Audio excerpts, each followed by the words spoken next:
Nation, and welcome to the Killer Skoolie channel. Broadcasting from the Killer Skoolie Orbital Command Center, I am Logan 12. Killer J. Skoolie, the president and CEO of Killer Skoolie Incorporated, has employed two talented humans to convert an old school bus into their very own tiny home on wheels. The human duo is also tasked with documenting the entire Skoolie bus conversion process.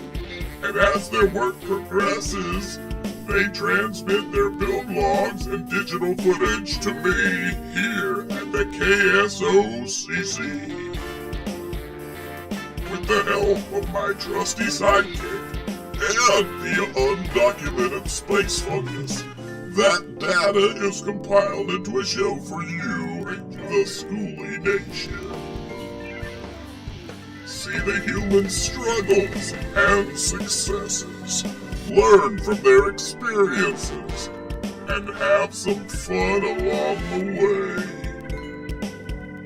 Hey, that's right, Skoolie Nation. So click the subscribe button right now, so you never miss an episode. Thanks, Ed. That's Ed, the undocumented space fungus, everyone. Great job, Ed. What did the spider do on the computer? IDK, big guy. He made a website.